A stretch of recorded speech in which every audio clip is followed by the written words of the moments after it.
दोस्तों नमस्कार, स्वागत है आपका यूट्यूब चैनल एबीटेक में।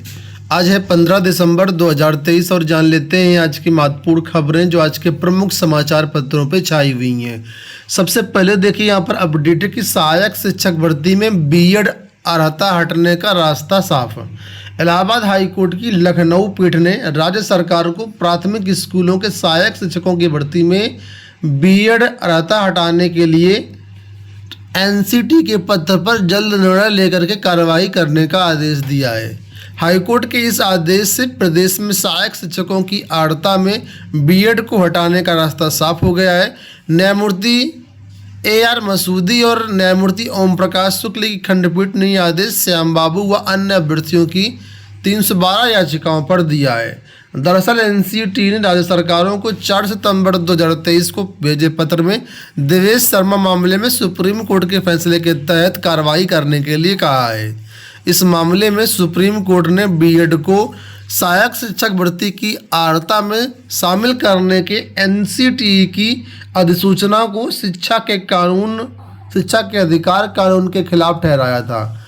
आप लोग जानते हैं कि 28 जून 2018 की जो अधिसूचना थी जिसको सुप्रीम कोर्ट ने 11 अगस्त 2023 को खारिज किया, उसी के तहत अब उत्तर प्रदेश की जो भी प्राथमिक शिक्षक भर्ती होगी उसमें अब बीएड शामिल नहीं रहेगा। और उत्तर प्रदेश सरकार ने पहले इसको जो है नियमावली में जोड़ दिया था बीएड को, इस वजह से बीएड को शामिल किया गया। अब उसी का आदेश आया कि उस नियमावली से बीएड को हटाया जाए और आने वाली जो भी शिक्षक भर्तियां होंगी उसमें बीएड को बाहर किया जाए, क्योंकि जब तक नियमावली में संशोधन नहीं होगा तब तक जो है बीएड नहीं हटेगा। तो कुल मिलाकर के ये अभ्यर्थी जो हाईकोर्ट गए थे उनकी याचिका पर यही आदेश हुआ है कि बीएड को अब हटाया जाए नियमावली से। ठीक है, तो उसी के तहत ये जानकारी दी गई है जो कि हमने आपको ऑर्डर के माध्यम से भी सेम चीज बताई थी। बीपीएससी शिक्षक भर्ती को लेकर के यहाँ पर अपडेट है। कल बीपीएससी की प्राथमिक शिक्षक भर्ती की परीक्षा हुई, जहाँ पर देखिए अपडेट है कि दूसरे के बदले परीक्षा देते 5वें दिन 5 पकड़ाए। शिक्षक नियुक्ति परीक्षा के 5वें दिन दूसरे के बदले परीक्षा देते 5 अभ्यर्थी पकड़े गए हैं। इनमें दरभंगा और मुजफ्फरनगर से 2-2, पटना में 1 शामिल है। गुरुवार को शिक्षक नियुक्ति परीक्षा के 5वें दिन 82% अभ्यर्थियों ने परीक्षा दी। प्राथमिक विद्यालय में नियुक्ति के लिए गुरुवार को परीक्षा हुई। इसमें सामान्य, उर्दू और बांग्ला विषय की परीक्षा हुई। शिक्षा विभाग और SC/ST जन कल्याण विभाग की नियुक्ति के लिए परीक्षा ली गई थी। 5वें दिन 1,07,000 से अधिक अभ्यर्थियों की परीक्षा थी। 1 से 5वीं की परीक्षा में बिहार के बाहर के अभ्यर्थियों की संख्या काफ़ी रही है। परीक्षा विशेषज्ञ डॉक्टर M रहमान ने बताया कि अनारक्षित का कट-ऑफ 78 से 80 के बीच रहने की संभावना है। वहीं पर रिजर्व कैटेगरी का कट-ऑफ अलग अलग रहेगा, जो कि 70, 72 और 68, 69, 55, 60 अलग अलग कैटेगरी के आसपास रहेगा। यहाँ देखो अपडेट कि नया शिक्षा आयोग में हर 3 वर्ष से पुनरीक्षित होगा विशेषज्ञों का पैनल। नया शिक्षा सेवा चयन आयोग में विशेषज्ञों का पैनल हर 3 साल में पुनरीक्षित किया जाएगा। साथ ही पैनल में शामिल विशेषज्ञों के नाम पूरी तरीके से गुप्त रखे जाएंगे। नए शिक्षा सेवा चयन आयोग की नियमावली में ये व्यवस्था की गई है। नियमावली में स्पष्ट किया गया है कि विशेषज्ञों के पैनल का गुप्त दस्तावेज होगा और उसे मुहरबंद लिफाफे में सचिव या उसके द्वारा अधिकृत किए गए किसी राजपत्रित अधिकारी की अध्यक्षता में सुरक्षित रखा जाएगा। जब अध्यक्ष की ओर से लिखित रूप से मांग की जाएगी तब मुहरबंद लिफाफे को प्रस्तुत किया जाएगा। साथ ही विशेषज्ञों का पैनल हर 3 साल में एक बार पुनरीक्षित किया जाएगा। किसी साक्षात्कार बोर्ड में उपस्थित होने वाले विशेषज्ञों को आयोग की ओर से निर्धारित दर के आधार पर पारिश्रमिक और शासनादेश के अनुसार यात्रा भत्ता दिया जाएगा।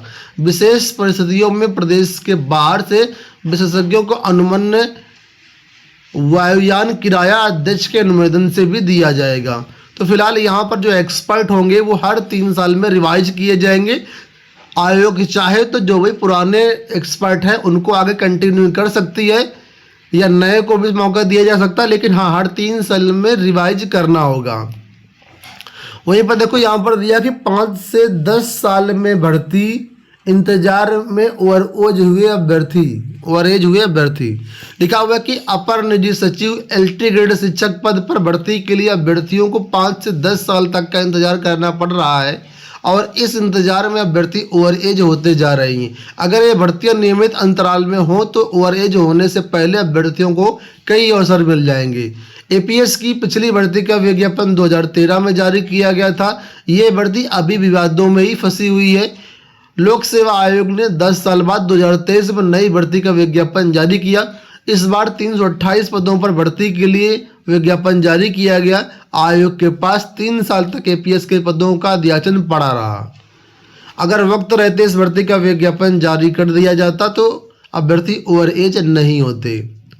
तो आप लोग पूरा मामला जानते हैं। वहीं पर एलटी ग्रेड भी आप लोग जानते हैं, पिछले 5 सालों से इसका विज्ञापन नहीं आया है। करीब मुझे लगता है 1.5 साल से ज़्यादा हो गया अध्याचन पड़े हुए लोक सेवा आयोग में एलटी ग्रेड का, लेकिन ये भी भर्ती विवादों के कारण फिलहाल इसका विज्ञापन नहीं जारी हो रहा है और लगातार अभ्यर्थी इसके लिए ओवर एज होते जा रहे हैं और सोशल मीडिया पर मांग भी कर रहे हैं, आंदोलन भी कर रहे हैं कि जल्द से जल्द भर्ती का विज्ञापन जारी किया जाए। वहीं पर लोक सेवा आयोग से एक अपडेट और देखिए कि 2 सदस्यों की नियुक्ति के लिए ऑनलाइन आवेदन आज से। उत्तर प्रदेश लोक सेवा आयोग में सदस्यों के 2 पदों पर नियुक्ति के लिए शुक्रवार से ऑनलाइन आवेदन लिए जाएंगे। नियुक्ति एवं कार्मिक विभाग के अपर मुख्य सचिव डॉक्टर देवेश चतुर्वेदी के अनुसार ऑनलाइन आवेदन का प्रारूप एवं विस्तृत विवरण वेबसाइट पर दिया गया है। यहाँ पर वेबसाइट दी गई, इस वेबसाइट पर जाकर के आप सदस्यों के लिए फॉर्म भर सकते हैं। अगर आप इच्छुक हैं तो वेबसाइट पर 14 जनवरी तक आवेदन कर सकते हैं। इसी के साथ पूर्व में 29 मई को सदस्य पद के लिए जारी विज्ञापन को रद्द कर दिया गया है। जिन्होंने पूर्व में आवेदन किया था उन्हें वर्तमान विज्ञापन के लिए अपडेट विवरण के साथ फिर से आवेदन करना होगा। गौरतलब है कि आयोग में सदस्यों के 8 पद में से वर्तमान में 7 कार्यरत हैं। एक सदस्य डॉक्टर सविता अग्रवाल का कार्यकाल फरवरी में पूरा हो रहा है, इसलिए 2 पद रिक्त हो जाएंगे और इसके लिए आवेदन प्रक्रिया फिलहाल चल रही है। यहाँ देखो नए शिक्षा सेवा आयोग की नियमावली को लेकर के अपडेट है कि नया आयोग 102 साल पुराने नियम से ही शिक्षक भर्ती करेगा। लिखा हुआ है कि 5 साल की कवायद के बाद उत्तर प्रदेश शिक्षा सेवा चयन आयोग अधिनियम 2023 के लिए नियमावली तो जारी कर दी गई है, लेकिन शिक्षकों की भर्ती विवादित नियम में संशोधन नहीं हो सका है। ऐसे में नए आयोग की ओर से भविष्य में होने वाली भर्ती भी विवाद की आशंका से इनकार नहीं किया जा सकता है। बुधवार को जारी नियमावली में सहायता प्राप्त माध्यमिक विद्यालयों की टीजीटी पीजीटी भर्ती का आधार इंटरमीडिएट शिक्षा अधिनियम 1921 ही माना गया है, जो अभी तक अपडेट नहीं है। 1921 के एक्ट में आर्द्रता को लेकर के तमाम विसंगतियां हैं। इनके संशोधन के लिए 5 साल पहले यूपी बोर्ड की ओर से शासन को प्रस्ताव भेजा गया था, जो आज तक मंजूर नहीं हो पाया है। सबसे विवादित प्रावधान कला शिक्षकों की आर्द्रता को लेकर के है। 1921 के एक्ट में टीजीटी कला की भर्ती के लिए लाहौर के मेयो स्कूल ऑफ आर्ट्स की टीचर सीनियर सर्टिफिकेट परीक्षा मान्य थी, जो अब तक नियमावली में चली आ रही है और इस भर्ती के लिए बीएफए एमएफए जैसी उच्च शिक्षा ग्रहण करने वाले अभ्यर्थियों को बाहर रखा गया है। इसे लेकर के पिछली भर्तियों में काफ़ी विवाद हुआ और बेरोजगारों ने हाईकोर्ट में दर्जनों याचिकाएं भी की, लेकिन नियमावली में संशोधन नहीं हो पाया। इसके अलावा हाई स्कूल स्तर पर जीव विज्ञान विषय अलग से नहीं पढ़ाया जाता, लेकिन जीव विज्ञान शिक्षकों की भर्ती होती है। तो तमाम विसंगतियां ऐसी हैं जो माध्यमिक शिक्षा नियमावली 1921 में उनको दूर किया जाना जरूरी है और फिलहाल नया जो आयोग है उसी नियमावली के अनुसार भर्ती करेगा। इस नियमावली में बदलाव होने के बाद ही फिलहाल जो है नया आयोग में शैक्षिक आर्हता और बाकी चीज़ें बदलेगा, अन्यथा की स्थिति में वही पुरानी भर्ती प्रक्रिया चलेगी। आगे देखिए लिखा है कि अध्यक्ष और सदस्यों के लिए नियुक्ति विज्ञापन जल्द। तो पिछले 10-15 दिन से ये अपडेट आ रही है कि ये विज्ञापन जल्द आएगा। फिलहाल आज के समाचार पत्रों में अपडेट दिया गया है कि इस अध्यक्ष सदस्यों की नियुक्ति के लिए 1-2 दिन में विज्ञापन जारी होने की उम्मीद है। 25 दिन के लिए आवेदन करने का मौका दिया जाएगा। उसके बाद जो भी सर्च कमेटी होगी वो अध्यक्ष और सदस्यों के नाम के लिए जो फाइल है वो माननीय मुख्यमंत्री जी के पास भेजेगी, जहां से अनुमोदन मिलेगा और इसके बाद अध्यक्ष सदस्य फाइनल होंगे।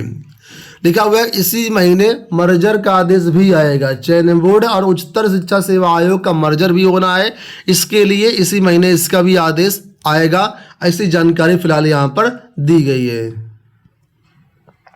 अंत में यहाँ पर अपडेट है यूपी ट्रिपल एससी की भर्ती के बारे में। यूपी ट्रिपल एससी की तरफ से मानचित्रकार के 283 पदों पर विज्ञापन जारी किया गया है। ठीक है, तो यूपी ट्रिपल एससी ने सिंचाई एवं जल संसाधन तथा कृषि विभाग के अधीन नक्शा नवीस तथा मानचित्रकार के कुल 283 पदों के लिए नोटिफिकेशन जारी किया है।